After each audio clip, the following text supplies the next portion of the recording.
She was ostracized, ridiculed, and cast aside by everyone she held dear for choosing to marry a paralyzed veteran. Unknown to those who turned their backs on her, beneath his scars and wheelchair lay a secret empire worth billions.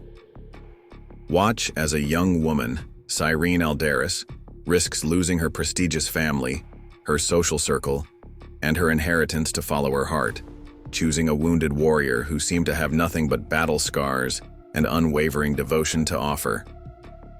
Little did they know, her disabled husband was secretly one of the most powerful tech moguls in the world, masquerading as a simple veteran to find true love. If this is your first time on our channel, hit that subscribe button and notification bell to join our community of storytellers. To our loyal subscribers, thank you for your continuous support. Now, let's dive into this extraordinary tale of love, sacrifice, and shocking revelations. The autumn breeze swept through the manicured gardens of Aldaris Grove, carrying with it the whispers of disapproval that had become all too familiar to Cyrene Aldaris. Standing by the floor-to-ceiling windows of her family's ancestral estate, she watched leaves dance across the perfectly maintained lawn, her reflection revealing a woman torn between two worlds.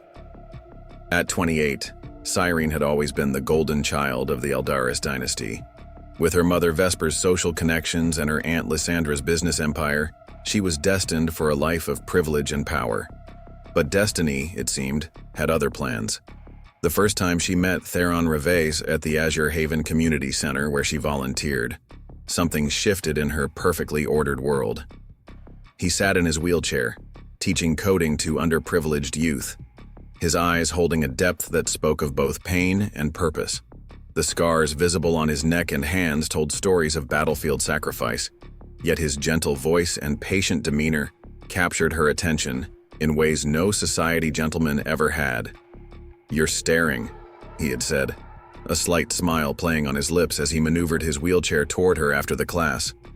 "I'm admiring," Cyrene had replied, surprising herself with her boldness. "The way you connect with these kids, it's beautiful." That moment marked the beginning of what her family would later call her greatest mistake. But what Cyrene knew in her heart was her greatest truth. Now, months later, she stood in her childhood home, facing the storm that her choice had created. Her mother, Vesper, paced the oriental carpet, her Louboutin heels clicking against the hardwood floors beneath. "Have you completely lost your mind, Cyrene?" Vesper's voice cut through the air like steel. "A disabled veteran? What could he possibly offer you besides a life of hardship and sacrifice?" Cyrene turned from the window, her spine straight, her resolve unwavering. "He offers me love, Mama. Pure, unconditional love." "Love?" Lysandra scoffed from her position on the vintage chaise lounge. Her aunt's perfectly manicured fingers drummed against the armrest. "Love doesn't pay bills, darling. Love doesn't maintain the lifestyle you've been accustomed to."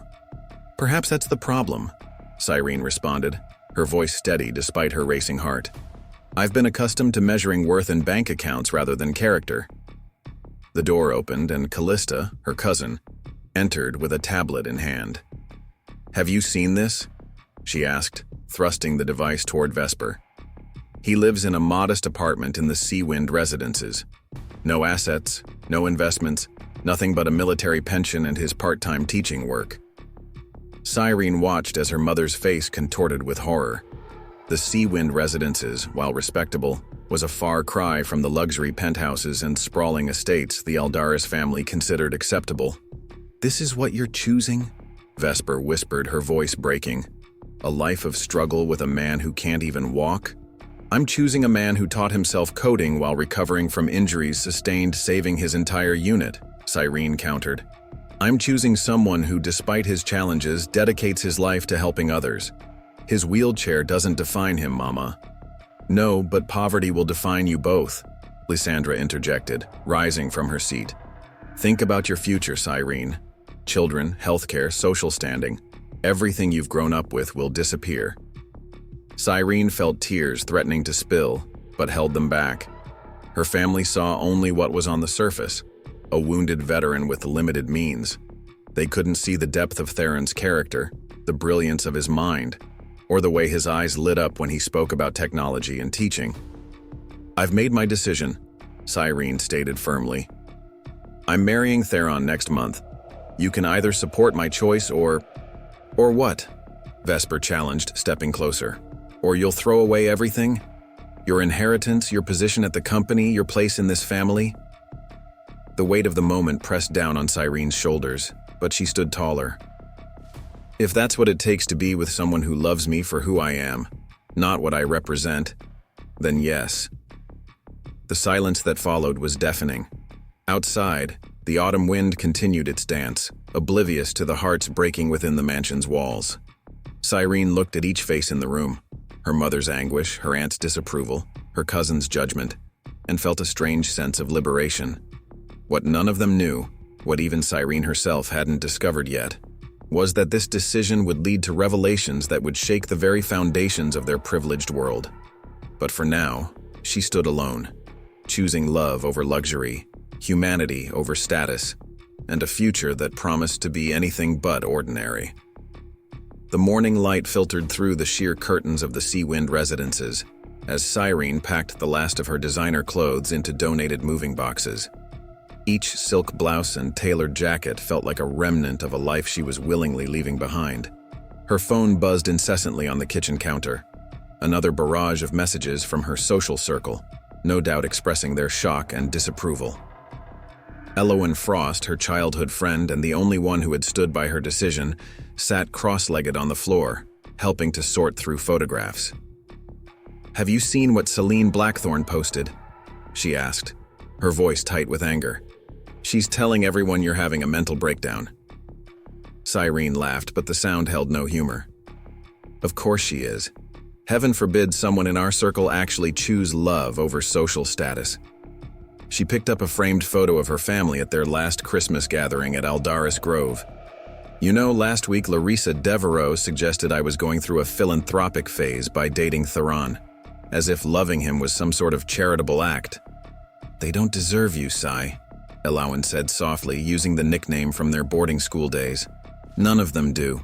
They're so caught up in their bubble of privilege that they can't recognize real happiness when they see it." The doorbell rang, interrupting their conversation. Cyrene opened it to find Riker Thornfeld, the family lawyer, standing in the hallway, his expression grave. "Miss Aldaris, I have some documents that require your immediate attention." She led him to the small dining area, where he spread out several papers with the Aldaris family crest watermarked in the corner. "Your mother and aunt have asked me to present you with these," he said, his professional tone barely masking his discomfort. "By proceeding with this marriage, you'll be voluntarily forfeiting your position as heir to the Aldaris fortune and your seat on the board of Aldaris Industries." Cyrene's hands trembled slightly as she looked at the legal documents, but her voice remained steady. "They really went through with it," she murmured, more to herself than to the others in the room. "There's more," Riker continued, pulling out another stack of papers. "The trust fund your grandfather set up for you will be frozen, and your access to the family properties, including your apartment in Helios Quarter, will be terminated effective immediately." Elowen stepped forward, her face flushed with anger. "This is ridiculous. They can't just erase her entire existence because she fell in love with someone they don't approve of." "Actually, they can," Cyrene said quietly, picking up the pen Riker had placed before her. "Everything I have is tied to the Aldaris name, everything except my heart." She signed each document with deliberate strokes, feeling the weight of generations of family expectations lifting with each signature. As Riker gathered the papers, his usual professional demeanor softened. "For what it's worth, Miss Aldaris, I think you're showing remarkable courage. Not many would choose love over such substantial material comfort." After he left, Cyrene sank into a chair, emotions finally threatening to overwhelm her. Elowen wrapped her arms around her friend's shoulders. "You know you can stay with me until the wedding. My apartment in the Cobalt Crown is always open to you." "Thank you, but no," Cyrene smiled through her tears. "Theron and I already found a small place near Azure Haven. It's nothing like what I'm used to, but it will be home," Elowen finished for her.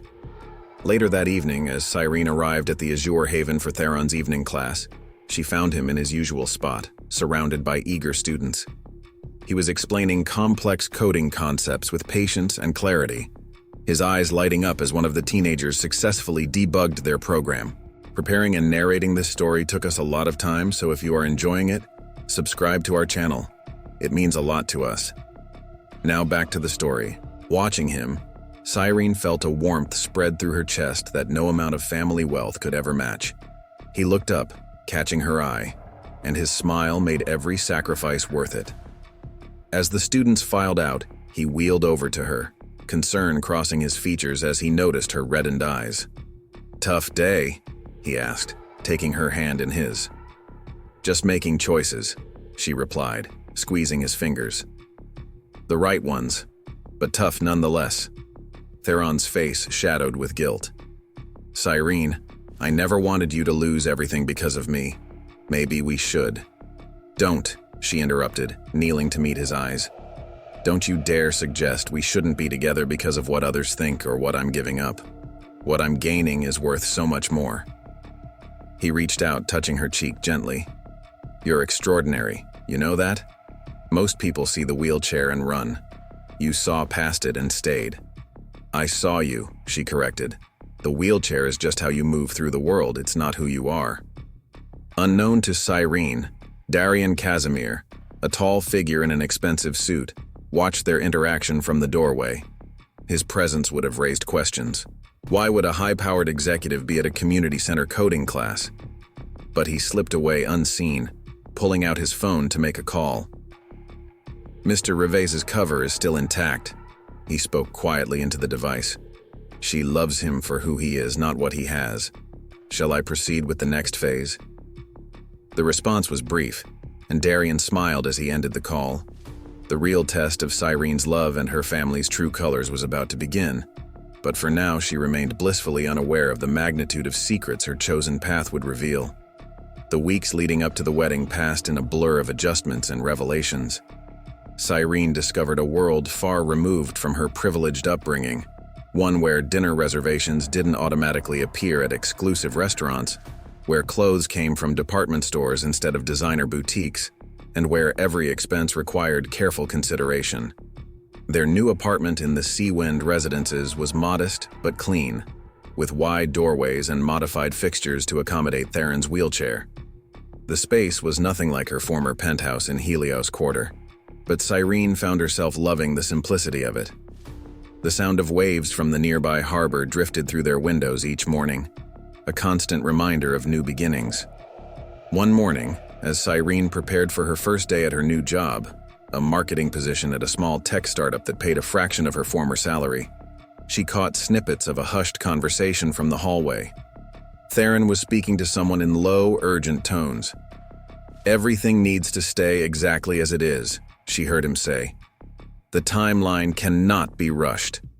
"But sir," another voice responded, one she recognized as Darian Casimir's, though she couldn't place where she knew him from.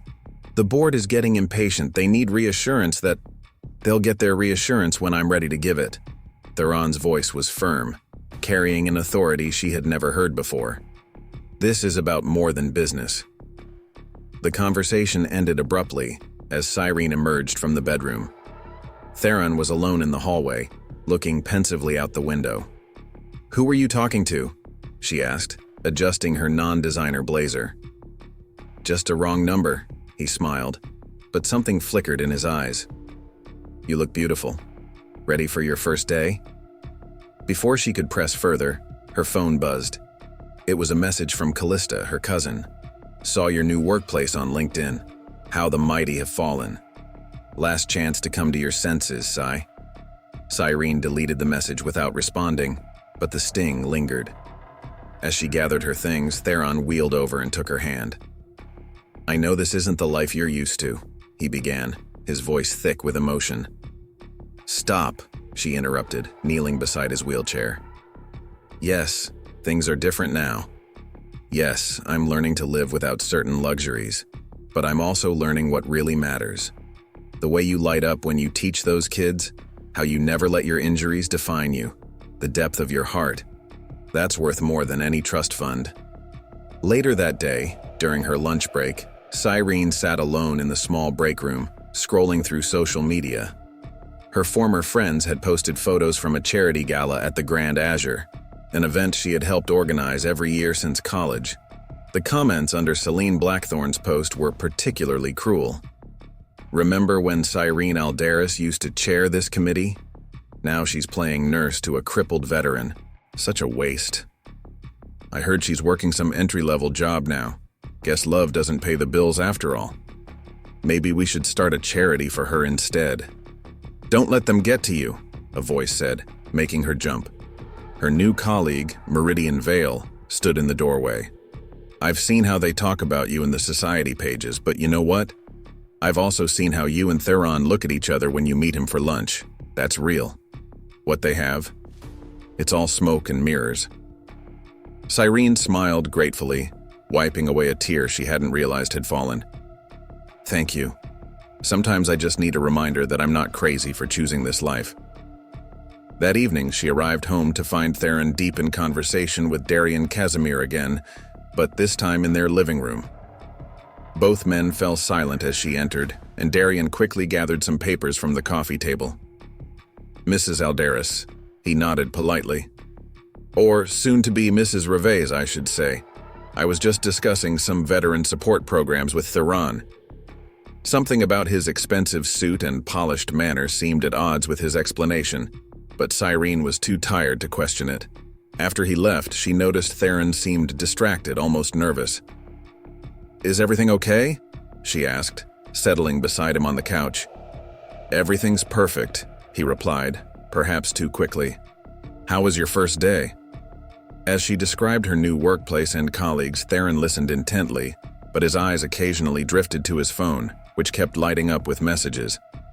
Finally, he excused himself to make a call, wheeling onto their small balcony and closing the door behind him. Cyrene tried not to eavesdrop, but she caught fragments of his conversation.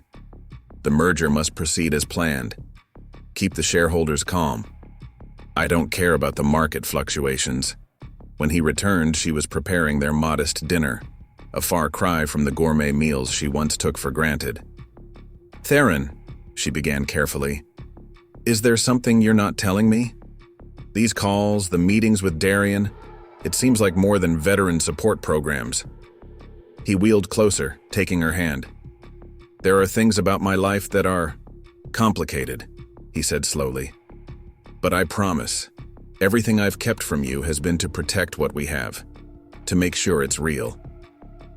"It is real," she assured him, though questions lingered in her mind. "Whatever complications there are, we can face them together." That night, as Theron slept, Cyrene stood on their balcony watching the lights of Azuris Bay shimmer in the distance.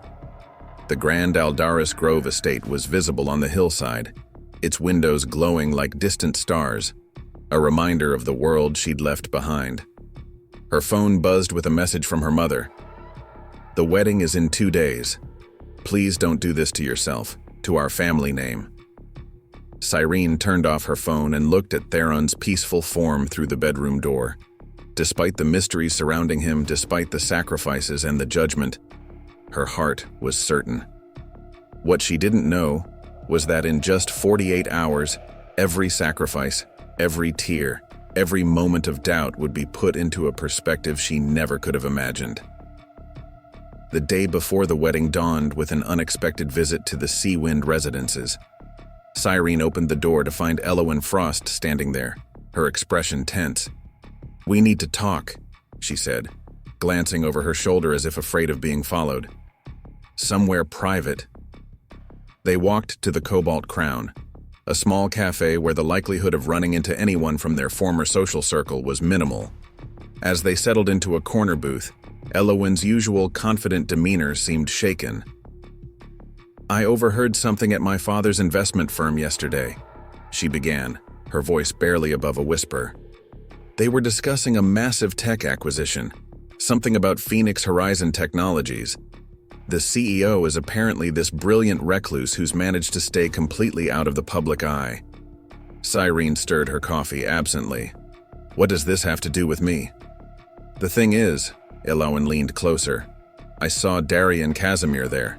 He's the chief operations officer of Phoenix Horizon, the same man I've seen leaving your apartment building multiple times this week. A chill ran down Cyrene's spine as pieces began falling into place. The hushed phone calls, the mysterious meetings, Theron's careful evasions when she asked about his past. But before she could process this information, her phone lit up with a message from Lysandra, her aunt. Your mother is ill from the stress you've caused. If anything happens to her, it's on your conscience. Last chance to stop this madness. Cyrene switched off her phone, her hands trembling slightly. I can't deal with them right now, she murmured. Not when everything else feels so complicated? Elowen finished. Look, I did some digging. Phoenix Horizon isn't just any tech company. They're revolutionizing adaptive technology for people with disabilities. Their latest innovations in neural interfaces and mobility assistance are worth billions. You think Theron's connected to this somehow? Cyrene asked, remembering his passionate discussions about technology with his students at Azure Haven. I think there's more to your fiancé than meets the eye, Elowen replied carefully. The question is, why keep it secret from you?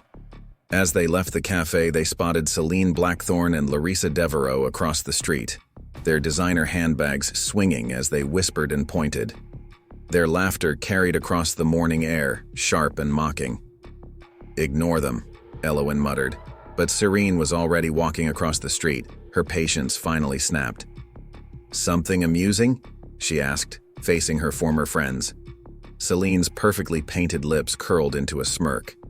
Just discussing your dramatic fall from grace, darling. From the Aldaris heir to a disabled veteran's caretaker. It's like a tragic romance novel, minus the romance. You know what's truly tragic? Cyrene stepped closer, her voice steady. Living in a world where your worth is measured by your bank account rather than your character. Theron may be in a wheelchair, but he has more strength and dignity than anyone in our so-called elite circle. Dignity doesn't pay bills, Larissa chimed in. But I suppose love conquers all, right? Even poverty? Before Cyrene could respond, a sleek black car pulled up beside them. The window rolled down to reveal Darian Casimir. Mrs. Reve-to-be, he nodded politely. May I have a word? The use of her future name caused Selene and Larissa to snicker, but Cyrene noticed something else. The way they straightened instinctively at Darian's presence, the flash of recognition and respect in their eyes. She got into the car, leaving them staring after her. Your fiancé asked me to check on you, Darian said as they drove. He was concerned about pre-wedding stress. Who are you really, Mr. Casimir? Cyrene asked directly. And what's your connection to Phoenix Horizon Technologies? A slight smile played at the corners of his mouth. Perceptive. But it's not my story to tell. Just know that everything Theron has done, every secret he's kept, has been to protect something precious. Our love. That, Darian nodded, and something equally valuable. Tell me, Ms. Aldaris, in all your time with Theron, has he ever once mentioned his work with neural interface technology? Cyrene thought back to the coding classes, the way Theron's eyes lit up when discussing technological innovations. He teaches coding to underprivileged kids, she said slowly. But there's more, isn't there? Much more, Darian confirmed. But he needed to be sure, absolutely sure, that you loved him for who he is, not what he has. The world of wealth you left behind, it's nothing compared to what he's built. As they pulled up to the Seawind residences, Cyrene's mind was spinning. Darian handed her a small USB drive. Everything you want to know is on here, but I suggest waiting until after tomorrow. Some truths are better revealed in their own time. Cyrene found Theron in their apartment, working on his laptop. He looked up as she entered, his face breaking into the smile she'd fallen in love with. Everything okay? You look troubled. She sat beside his wheelchair, taking his hand. I love you, she said simply. Whatever secrets you're keeping, whatever you're protecting, I need you to know that. My heart chose you. Not your circumstances, not your possessions, just you. Something flickered in his eyes. Relief, guilt, love, and he squeezed her hand. Tomorrow, he promised. Tomorrow everything becomes clear. That night, as Cyrene lay awake, the USB drive seemed to burn a hole in her drawer, but she resisted the urge to look at it. Some truths, as Darian had said, deserved their moment, and tomorrow, her wedding day, would change everything, in ways she couldn't yet imagine. On the morning of her wedding day, Cyrene stood alone in the modest bridal suite of Azure Haven, where they had chosen to hold their ceremony. The community center had been transformed with simple decorations, white flowers and twinkling lights that somehow made the ordinary space feel magical. It was nothing like the grand wedding she had once imagined at Aldaris Grove, but it felt infinitely more meaningful. Elowen bustled around her, adjusting the simple white dress they'd found at a boutique in town. No designer label, no hand-sewn pearls, but Cyrene had never felt more beautiful. The morning light filtered through the windows, catching on her grandmother's pendant, the only piece of her former life she had kept. "Your mother and Aunt Lysandra are here," Elowen announced softly, peeking through the door. "They're sitting in the back with Callista. They look uncomfortable." Cyrene's heart skipped a beat. After weeks of threats and manipulation, she hadn't expected them to come. "Are they alone?" "No." Elowen's expression turned puzzled. "There are some people I don't recognize. Very corporate-looking types. One of them is Darian Casimir. They're all clustered around Theron in the main hall." A knock at the door interrupted them. Meridian Vale, Cyrene's new colleague who had become a quick friend, entered with a letter. "This just arrived for you," she said, handing over a cream-colored envelope bearing the Phoenix Horizon Technologies logo. Cyrene's hands trembled as she opened it. "Dear Ms. Aldaris, by the time you read this, you will be moments away from becoming Mrs. Reve. What you don't yet know is that this union represents more than a marriage. It represents a merger of two worlds that Theron has kept carefully separated. The man you fell in love with, the dedicated teacher who spends his evenings helping underprivileged youth learn to code, is also one of the most innovative minds in adaptive technology.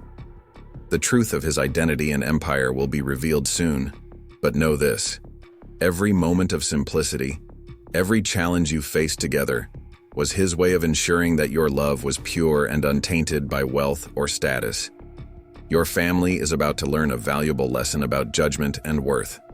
But first you must decide, knowing that there are secrets still to be revealed, do you take this step forward with the same conviction you've shown these past months? Board of Directors, Phoenix Horizon Technologies." Cyrene sat heavily in a nearby chair, the letter clutched in her hands. Memories flooded her mind. Theron's mysterious phone calls, Darian's constant presence, the coding classes that seemed too advanced for basic tutorials, the authority in Theron's voice when he thought she couldn't hear. "Are you okay?" Elowen asked, concerned. "Do you need a moment?" "I need." Cyrene stood, smoothing her dress. "I need to see Theron." "But it's bad luck before the wedding," Meridian protested.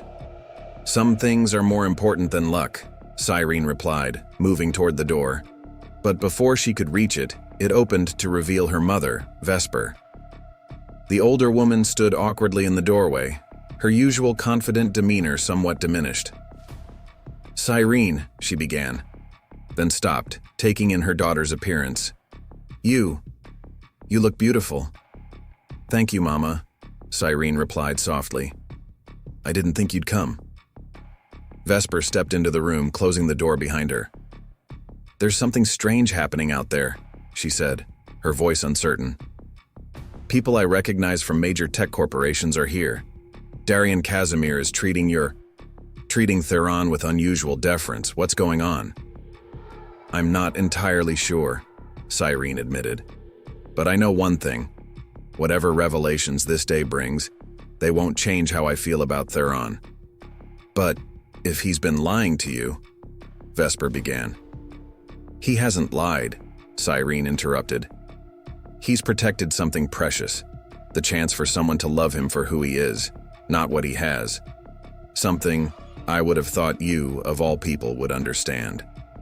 A flash of recognition crossed Vesper's face, perhaps remembering her own youth, before wealth and status had hardened her. "The world we live in, it's not that simple, Cyrene." Maybe it is, Mama. Maybe we're the ones who made it complicated. Before Vesper could respond, another knock came at the door. This time it was Darian, looking more formal than usual in an expertly tailored suit. "It's time," he announced, then added with a slight smile, "Everything is in place." As Cyrene prepared to leave the room, Vesper caught her arm.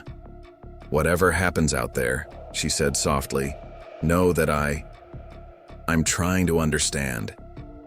The walk to the ceremony area felt surreal. The community center's main hall had been transformed, but not in the way Cyrene had expected. Among the simple decorations were subtle touches of technological innovation, holographic flowers that shimmed alongside real ones, adaptive interfaces discreetly integrated into the architecture. Through the doors, she could see the gathered guests, a strange mix of community center students, corporate executives, and her uncomfortable-looking family members. And at the end of the aisle, waiting in his wheelchair, was Theron. Looking at him now, she could see something different in his posture, an authority that had always been there but carefully concealed. Their eyes met across the room, and in that moment Cyrene knew. Whatever secrets were about to be revealed, whatever shocking truths awaited, her heart had chosen correctly. With a deep breath, she stepped forward, ready to embrace not just Theron but all the mysteries and revelations that came with him. The greatest test of their love was about to begin. The ceremony itself was beautifully simple, masking the undercurrent of anticipation that seemed to pulse through the room. Cyrene and Theron exchanged vows they had written themselves, their words echoing through Azure Haven's transformed hall with raw honesty and deep emotion. "I choose you," Cyrene said, her voice clear and strong. "Not despite your challenges, but because of who they revealed you to be. Your strength, your dignity, your unwavering spirit. These are the treasures I found when the world saw only limitations." As she spoke, she noticed her mother dabbing at her eyes in the back row, while Aunt Lysandra shifted uncomfortably in her seat. The corporate executives scattered throughout the crowd exchanged knowing glances, and Darian Casimir stood at attention near the door, his hand resting on what appeared to be a sophisticated tablet. Theron's vows carried a weight that only Cyrene seemed to fully understand. "You saw me when I was trying my hardest not to be seen," he said, his eyes never leaving hers. "You loved me when I gave you every reason to walk away. Today, I promise not just my heart, but the truth. All of it." After they were pronounced husband and wife, the atmosphere in the room shifted. Instead of immediately moving to the reception area, Darian stepped forward, activating his tablet. The simple decorations around them suddenly transformed as hidden panels in the walls revealed sophisticated display screens.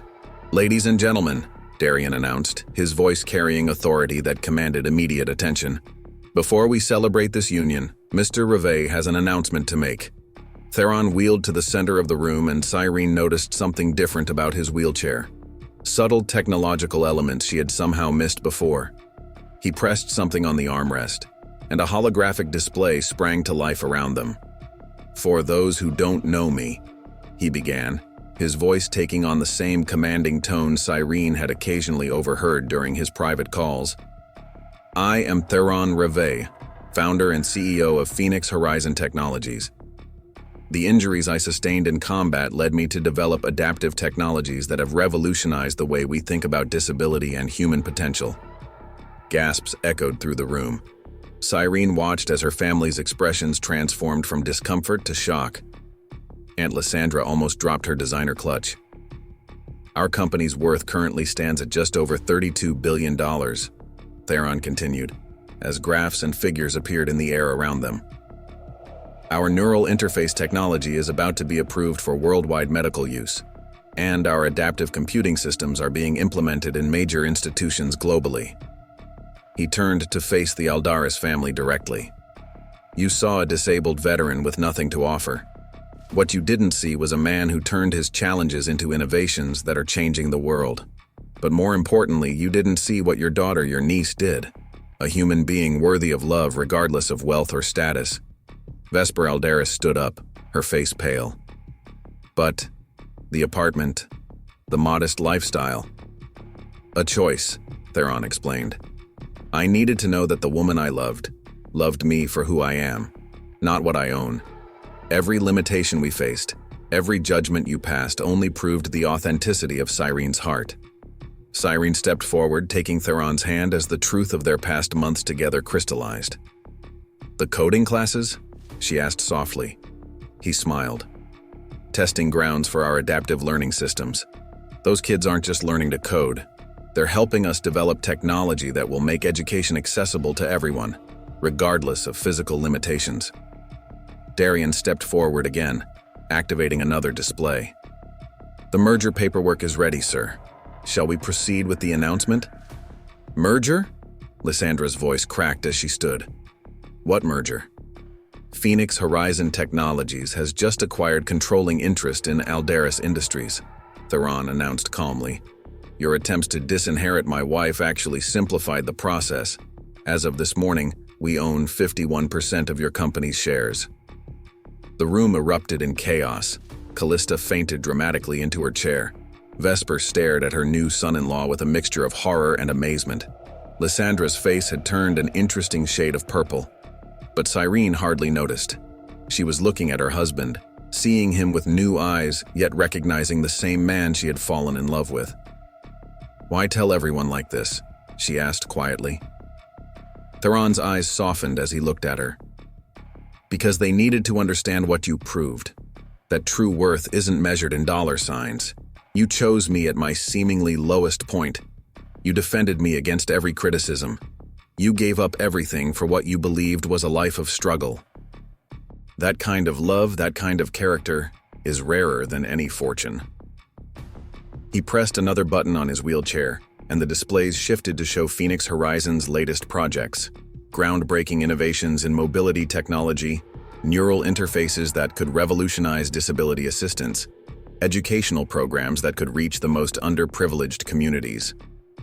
"This," he gestured to the displays, "is my life's work. But you," he squeezed her hand, "you are my life's blessing. Everything else is just details." As the truth settled over the room, Cyrene watched her family's worldview visibly crumble. The man they had judged as worthless was now their company's owner. The life they had dismissed as beneath them was funded by innovation and vision they had failed to see. Elowen appeared at her side, grinning. "Now I understand all those mysterious meetings," she whispered. "Your husband isn't just wealthy, Cy.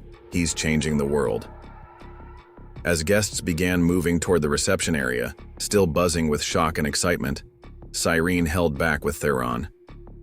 "You know this changes nothing for me," she said firmly. "I fell in love with the man who teaches coding to kids and looks at me like I'm his whole world." "I know," he replied, pulling her down for a kiss. "That's exactly why I fell in love with you." The days following the wedding revelation sent shockwaves through Azuris Bay's elite social circles.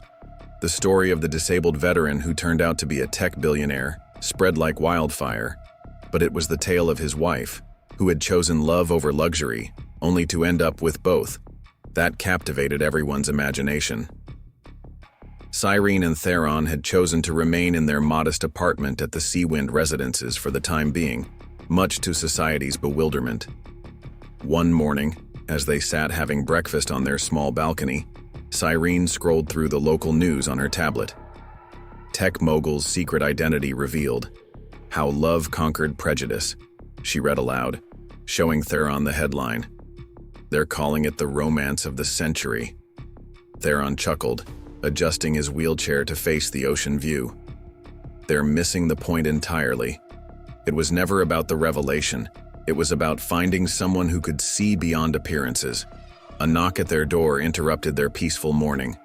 It was Darian, looking somewhat apologetic. "I'm sorry to disturb you, but there's a situation at Aldaris Industries that requires attention. The board is resistant to some of the changes we're implementing." Cyrene wasn't surprised. Her aunt Lysandra had always ruled Aldaris Industries with an iron fist, focusing on profit margins over people. Theron's vision for incorporating adaptive technology and accessible workplace solutions was probably causing quite the stir. "Show me," Theron said, wheeling over to review the documents Darian had brought. Cyrene watched as her husband transformed before her eyes, the gentle teacher becoming the commanding CEO she was still getting to know. Your aunt is particularly opposed to the new accessibility initiatives, Darian explained, glancing at Cyrene. She's rallying the minor shareholders against the proposed changes. Theron's face hardened slightly. Schedule a board meeting for this afternoon. It's time they understood that accessibility isn't just about compliance, it's about unleashing human potential. As Darian left, Cyrene touched Theron's shoulder.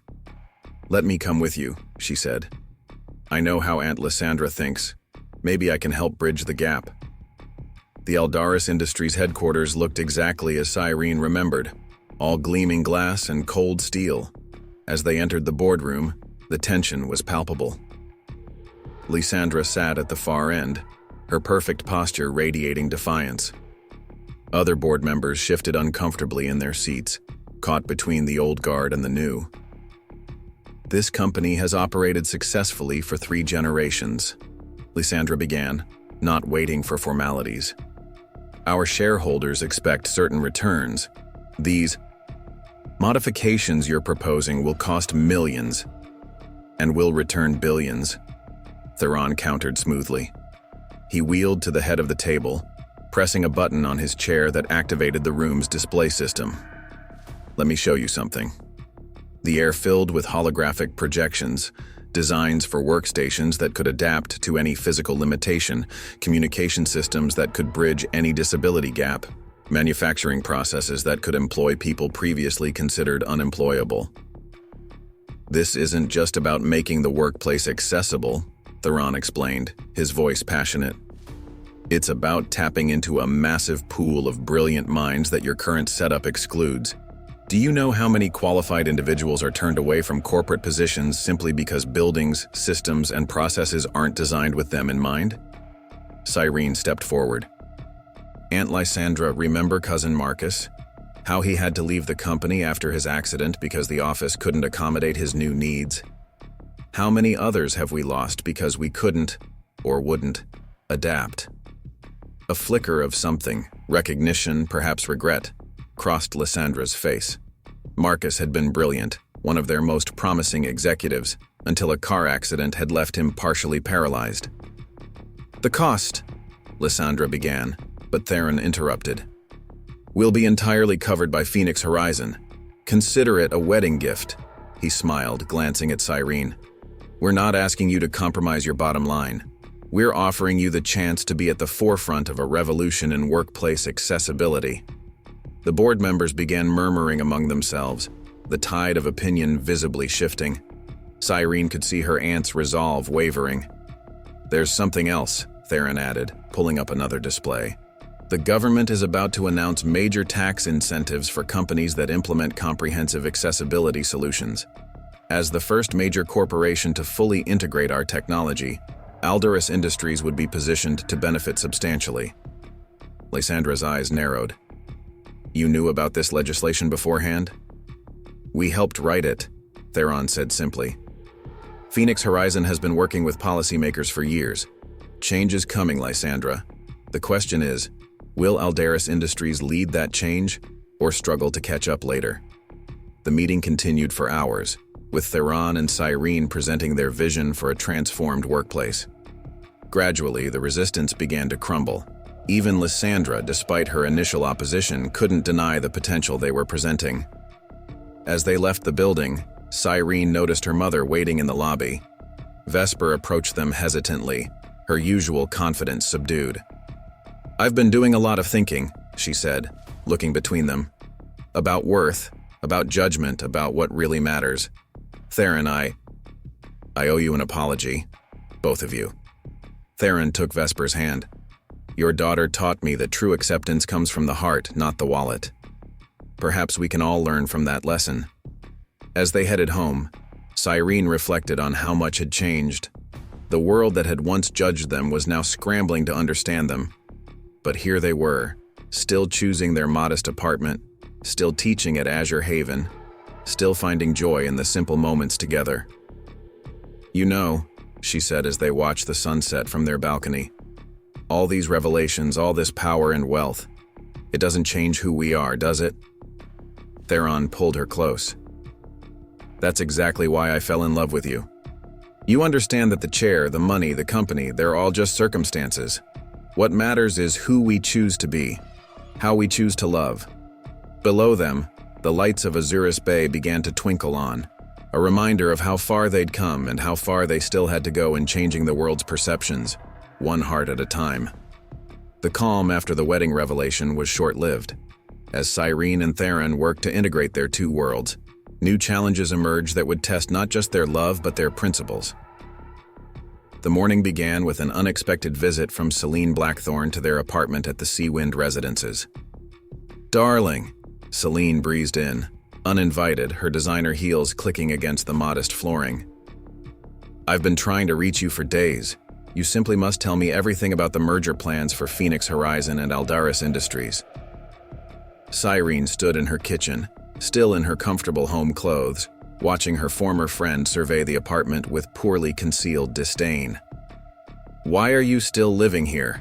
Celine continued, not waiting for a response to her first question. "Surely with Theron's wealth you could move to that stunning penthouse in Helios Quarter." "We choose to live here," Cyrene replied firmly. "Our home's worth isn't measured in square footage, Celine."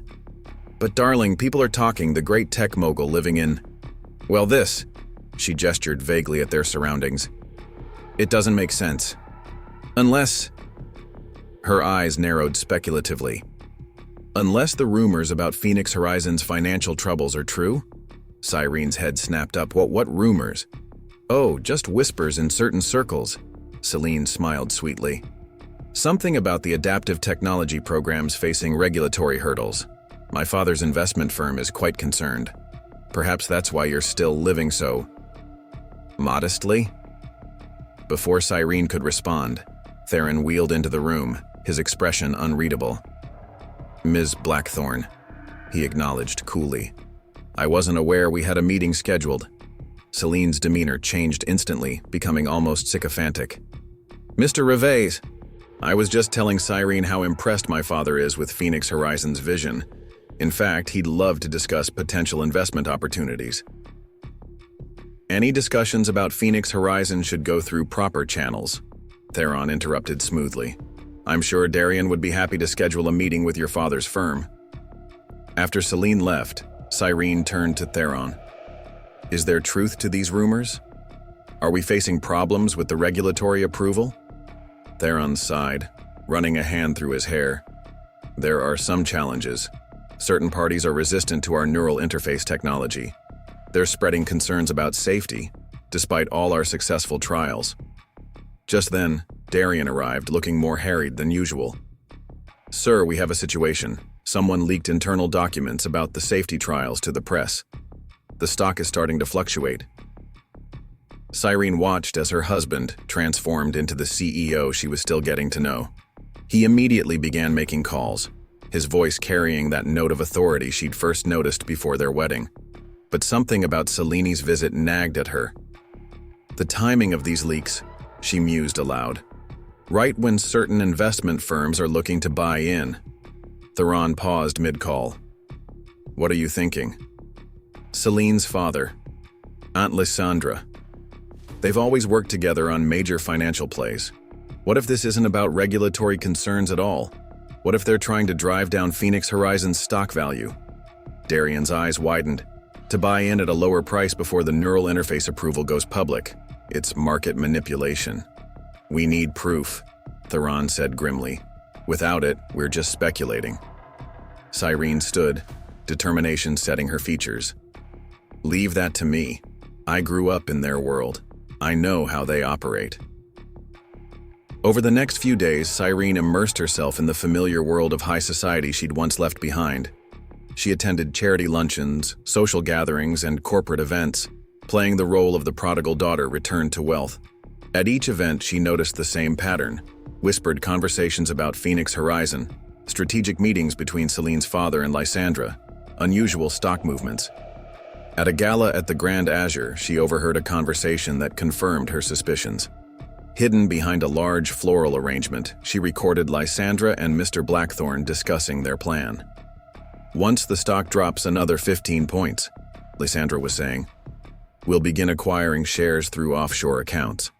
When the FDA approval comes through next month, the value will skyrocket. And your inside source at the regulatory board, Mr. Blackthorne asked, has confirmed that approval is certain. The safety concerns we've been highlighting are completely unfounded. Cyrene had heard enough. She slipped away, her heart pounding. When she shared the recording with Theron and Darian, their response was immediate. We can use this, Darian said, already typing on his tablet. If we time it right, we can turn their plan against them. Theron looked at Cyrene, concern evident in his eyes. Are you sure about this? These are your family's allies, people you've known all your life. They're trying to manipulate the market to profit from technology that could help millions, Cyrene replied firmly. They need to be stopped. Over the next week, they carefully laid their trap. While Lysandra and her allies continued spreading their false concerns, Phoenix Horizon quietly gathered evidence of their market manipulation. When the moment was right, they struck. At a major shareholders meeting, Theron revealed everything: the recorded conversations, the paper trail of fake safety concerns, the planned stock manipulation. The evidence was irrefutable. As Lysandra and Mr. Blackthorne sputtered excuses, regulatory authorities were already being notified. The aftermath was swift and severe. Celine's father resigned from his firm in disgrace. Lysandra was forced to step down from Aldaris Industries' board. The very people who had once judged Theron and Cyrene were now facing their own public humiliation. That evening, as they sat in their modest apartment watching the news coverage, Cyrene felt a complex mix of emotions. I never wanted to be the one to bring them down, she admitted. Theron took her hand. You didn't bring them down. Their own greed did that. You just chose truth over loyalty to a corrupt system. Like I chose love over society's expectations? She smiled. Exactly, he replied, pulling her close. And that's why we're still here, in this apartment, living life on our own terms. Because some things matter more than appearance or profit. Their victory over the market manipulation scheme had proven something important. Their strength came not from wealth or status, but from their unwavering commitment to what was right. As the sun set over Azuris Bay, they knew that while more challenges would come, they would face them together, grounded in the simple truth that had brought them together. Love sees beyond all surface limitations to the heart of what truly matters. In the wake of the market manipulation scandal, something unexpected happened.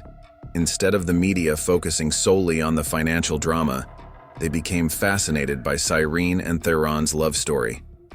Requests for interviews flooded in, all wanting to know about the heiress who chose love over wealth, only to discover her disabled husband was secretly a tech billionaire.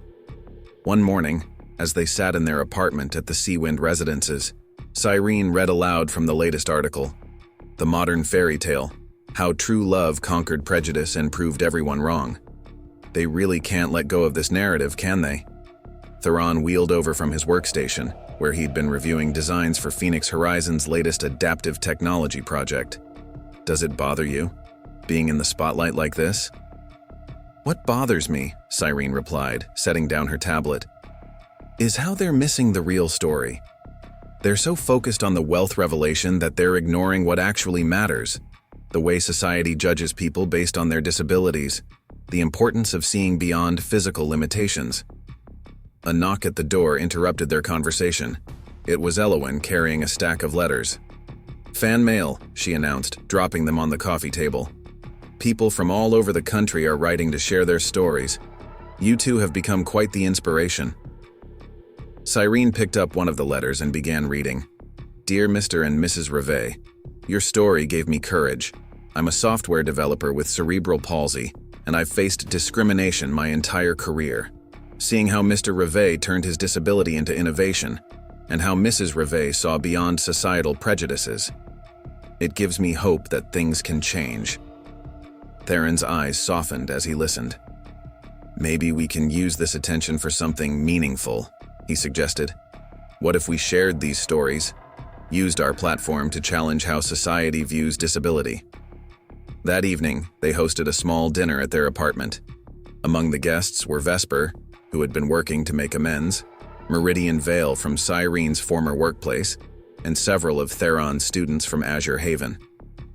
The neural interface technology is just the beginning, Theron explained, as they discussed Phoenix Horizon's future plans. We're developing entire ecosystems of adaptive technology, designed by people who actually understand the challenges. That's why we're launching the Phoenix Initiative, Cyrene added, sharing their new project for the first time. A foundation that will provide grants and support to disabled entrepreneurs and innovators. Who better to create solutions than those who understand the needs? Vesper, who had been quietly observing, finally spoke.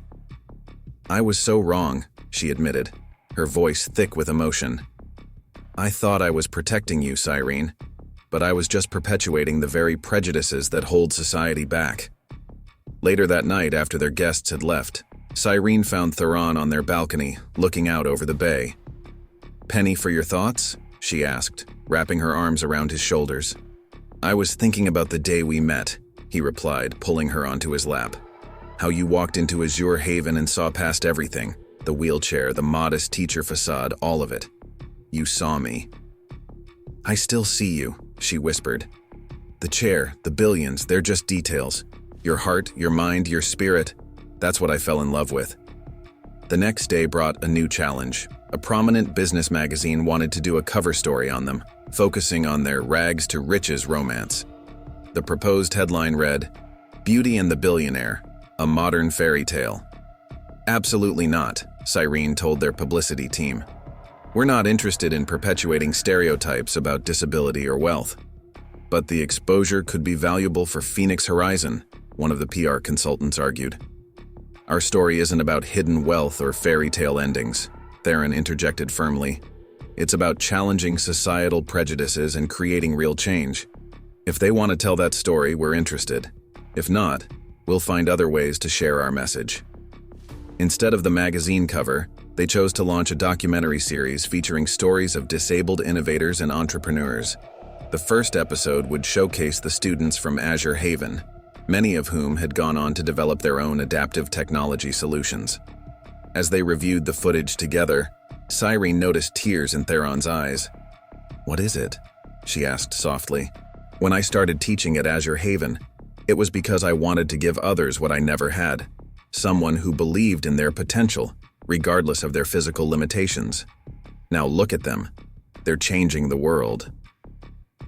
The series premiere was held at Azure Haven, transformed once again, but this time to showcase innovations developed by the community it had fostered.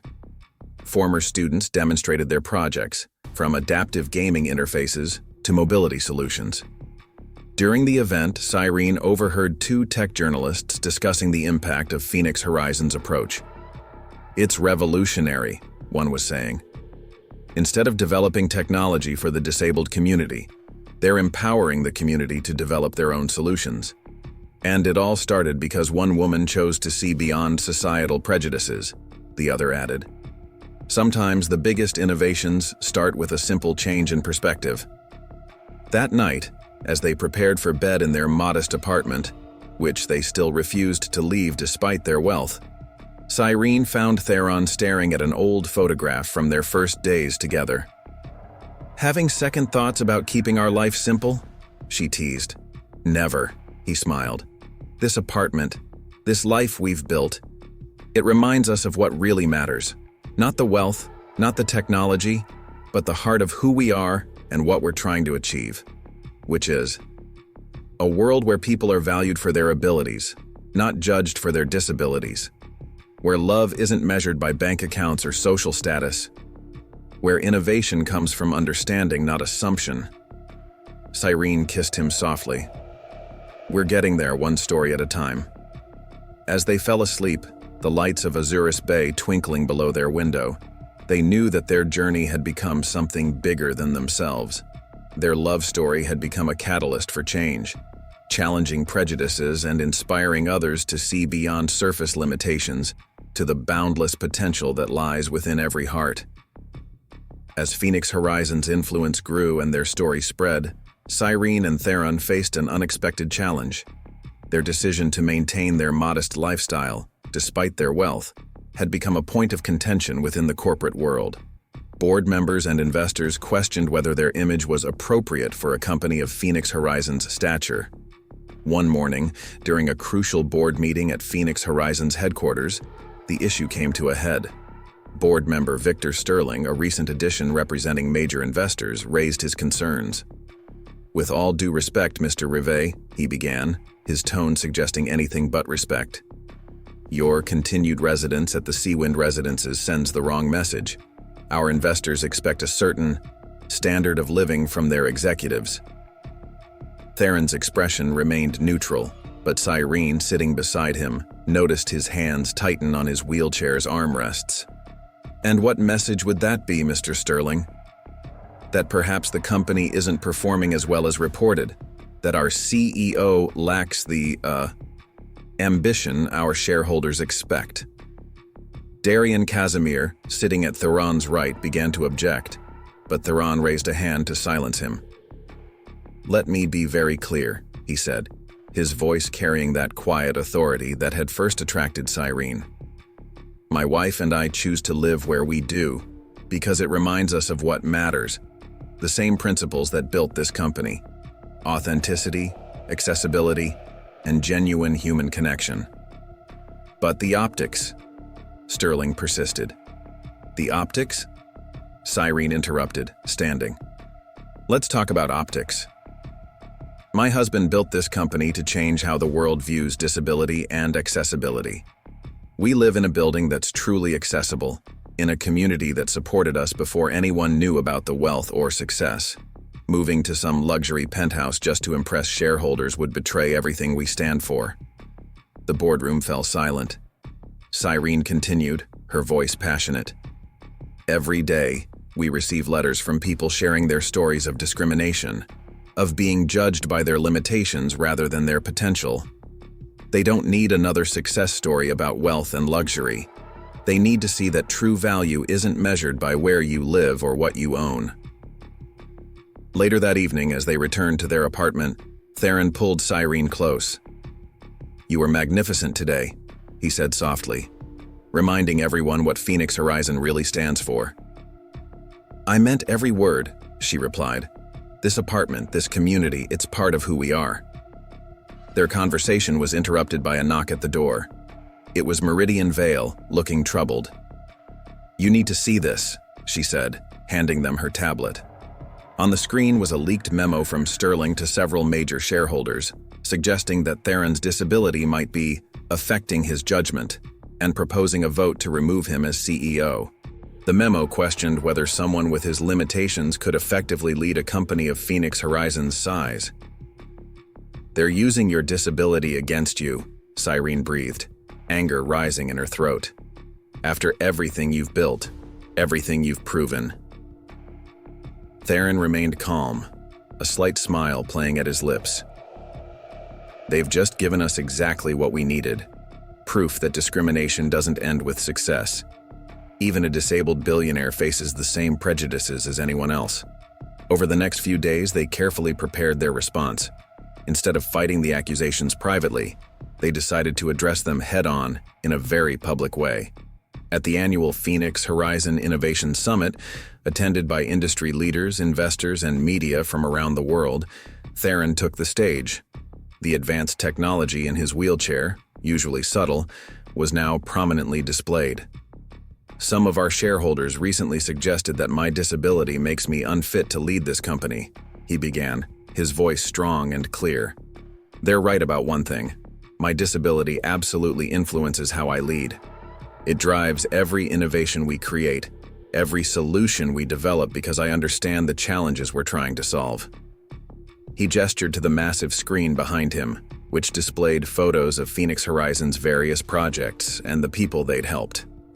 "Every piece of technology we develop is tested and refined by people who will actually use it. Our design team includes engineers with various disabilities because they bring perspectives that able-bodied developers might miss." Cyrene watched from the side of the stage, her heart swelling with pride as her husband continued. My disability isn't a limitation. It's the reason Phoenix Horizon exists. It's why we understand our users' needs in ways our competitors never will. And yes, it's why my wife and I choose to live in an accessible apartment rather than a luxury penthouse. The audience sat in rapt attention as Theron shared stories of innovations born from personal experience, of solutions developed by people society had underestimated. He concluded by announcing a new initiative, a program to actively recruit disabled individuals for leadership positions throughout the company. Because the only way to truly change how society views disability, he declared, is to show that leadership doesn't depend on physical ability. It depends on vision, determination, and understanding. The response was overwhelming. Sterling's memo backfired spectacularly, with shareholders and the public rallying behind Theron's leadership.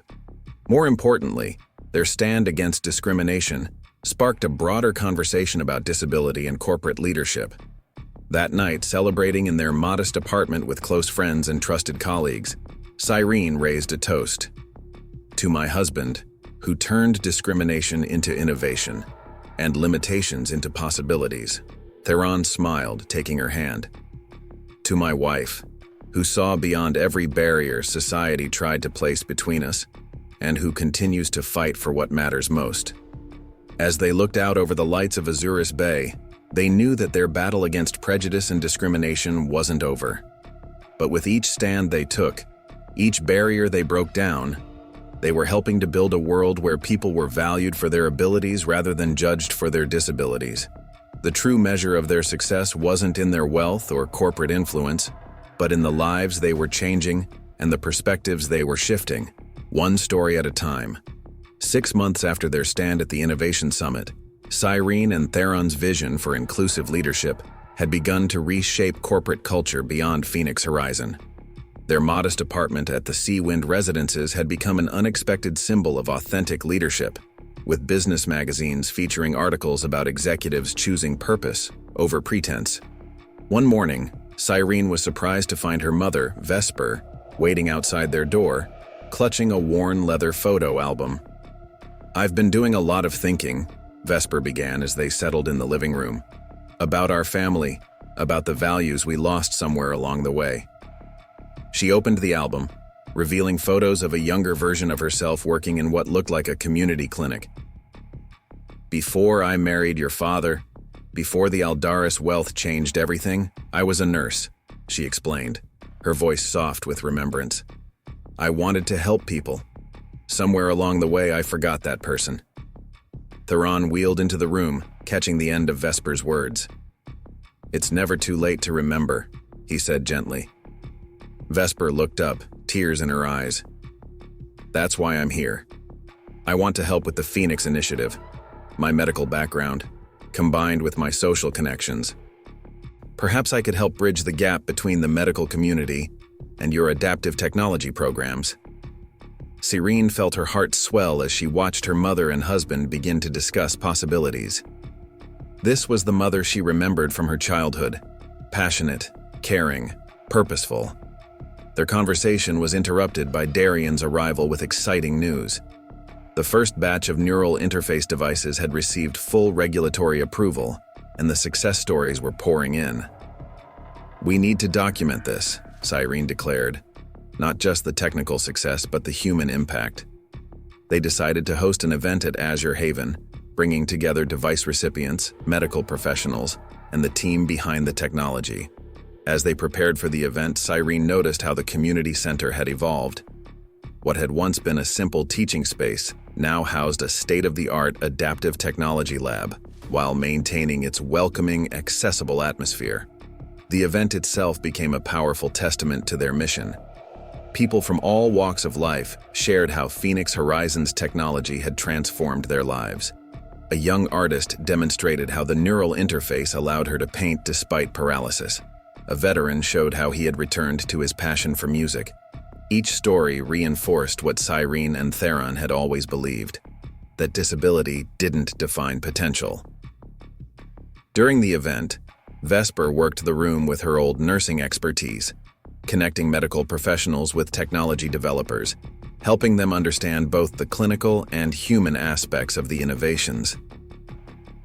"Your mother's found her purpose again," Theron observed, watching Vesper earnestly discuss rehabilitation protocols with a group of doctors.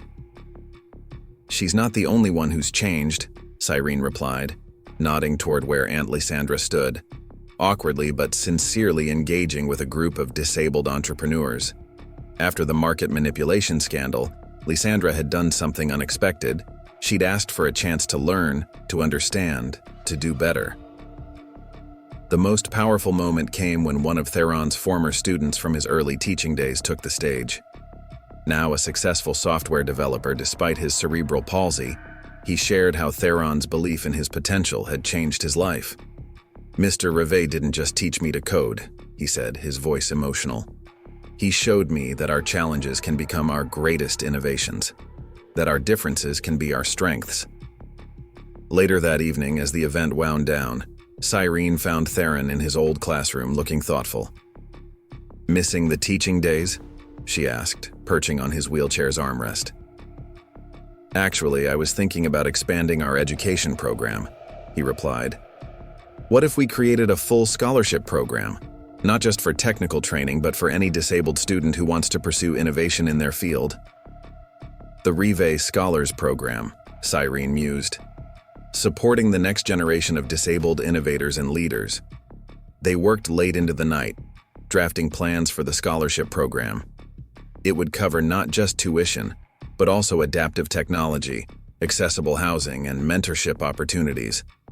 The goal was to remove every barrier that might prevent talented individuals from reaching their potential. As they finally headed home, they passed the spot where they'd first met. Theron paused, looking at the classroom where he'd once pretended to be just a coding teacher. "Do you ever regret it?" he asked suddenly. "The way I kept my identity hidden? The challenges you faced because of my deception?" Cyrene knelt beside his wheelchair, taking his hands in hers. "Every challenge we faced proved something important. That love sees beyond surface limitations, that worth isn't measured in wealth or ability, that authenticity matters more than appearance. Besides," she added with a smile, "those challenges gave us credibility. When we talk about discrimination and prejudice, people know we've experienced it firsthand. When we push for change, they know we understand what needs to change." Arriving back at their apartment, they found another stack of letters waiting.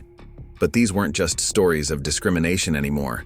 They were stories of hope, of change, of barriers being broken down. One letter particularly caught their attention. A young girl writing about how their story had inspired her to pursue biomedical engineering despite her own disability, dreaming of creating the next breakthrough in adaptive technology. "This," Theron said, holding the letter, "this is why we stay true to who we are, why we live where we live, why we keep teaching at Azure Haven, why we fight every battle against discrimination. Because every story of change begins with someone choosing to see beyond limitations," Cyrene finished, understanding perfectly. As they prepared for bed, the lights of Azurus Bay twinkling below their window, they knew that their journey had become something far bigger than themselves. They weren't just changing technology or corporate culture. They were helping to build a world where ability was measured by potential, not limitations, where worth was determined by character, not circumstance. And it had all begun with a choice to see beyond appearances, to love beyond limitations, to value truth above pretense. That choice had not only transformed their lives, but was now transforming countless others, one story, one innovation, one bridge at a time. A year after their groundbreaking changes at Phoenix Horizon and the successful launch of the Rivet Scholars Program, Cyrene and Theron hosted a special celebration at Azure Haven. The community center, now a thriving hub of innovation and education, was filled with faces both familiar and new. Students, scholars, innovators, and family members who had learned to see beyond their initial prejudices. Vesper, who had fully embraced her role in the Phoenix Initiative, stood proudly beside her daughter as they watched Theron address the gathering. His wheelchair, now incorporating the latest Phoenix Horizon technology, moved smoothly as he navigated the stage. "A year ago," he began, We stood here and promised to create change, not just in technology, but in how society views disability and potential. Today, I see that change in every face in this room. The screens behind him displayed images of their journey, their modest apartment at the Seawind Residences, the early days of teaching coding, the wedding that revealed everything, and the countless innovations that had followed. But the greatest change, he continued, his eyes finding Cyrene's, began with one person choosing to see beyond limitations. My wife taught me that true worth isn't measured in dollars or abilities, but in the capacity of the heart to love, to grow, and to believe.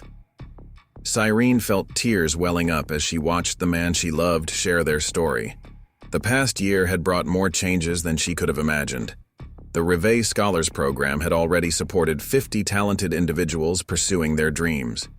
Phoenix Horizons' adaptive technology had transformed countless lives, and their family, once fractured by prejudice, had found healing through understanding. Even Aunt Lysandra, who now sat on the board of the Phoenix Initiative, had become a passionate advocate for inclusive business practices. I was blind, she had admitted recently. I measured success in profit margins and social status, never seeing the incredible potential we were ignoring. As the celebration continued, Cyrene and Theron slipped away to their old classroom at Azure Haven. The space had been preserved, a reminder of where their journey began. "Do you remember that first day?" Cyrene asked, running her hand along the desk where she'd first seen him teaching. "I walked in here expecting to find just another volunteer teacher. Instead, you found a man trying to hide his wealth while searching for something genuine." Theron smiled, taking her hand. "And you saw straight through to my heart." Their moment was interrupted by Darian, who entered with news that would add another chapter to their story. "The international expansion is confirmed," he announced. "Phoenix Horizons' adaptive technology programs will be launching in 20 countries next month." "And the accessibility standards?" Theron asked. "Being adopted as the global benchmark," Darian grinned. "You two really did it. You're changing the world."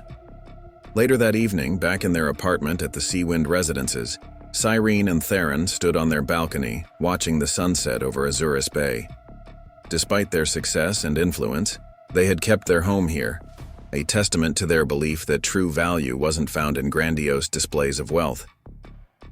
"You know," Cyrene said, sitting on Theron's lap as they gazed at the horizon, "when I first chose to marry you, people said I was sacrificing everything for love. They couldn't see that I was actually gaining something priceless, the chance to be part of real change. And now those same people are learning to see beyond their own limitations," Theron replied, holding her close. "Their prejudices, their narrow definitions of success and worth." The lights of the city began to twinkle on, reflecting in the bay's calm waters. From their vantage point, they could see Azure Haven, now a beacon of innovation and inclusion, and the distant silhouette of Aldaris Grove, no longer a symbol of exclusive privilege but part of their broader mission for change. "We've built something beautiful," Cyrene murmured. "Not just in technology or business, but in showing people that love doesn't see limitations, that true wealth isn't in bank accounts, but in the ability to see the potential in every heart. And we're just getting started." Theron smiled, his eyes bright with purpose. "Every story of transformation, every barrier broken down, every life changed. It all began with love that saw beyond appearances." As night fell over Aldaris Bay, Cyrene and Theron held each other close, grateful for the journey that had brought them here. Their love story had become more than just a tale of hidden wealth and surprising revelations. It had become a catalyst for change, a testament to seeing beyond limitations, and a beacon of hope for countless others. They had proven that true love doesn't just overcome prejudice, it transforms it into understanding. That wealth isn't just measured in dollars, but in the richness of purpose and the depth of connection. And that sometimes the greatest innovations come not from technology, but from the simple choice to see the extraordinary in what others dismiss as ordinary. Their story had become a legacy of love beyond measure, of vision beyond limitation, and of truth beyond appearance. In choosing each other, They had started a revolution of heart and mind that would continue to ripple outward, changing lives and perspectives for generations to come. Up next, you've got 2 more standout stories right on your screen. If this one hit the mark, you won't want to pass these up. Just click and check them out.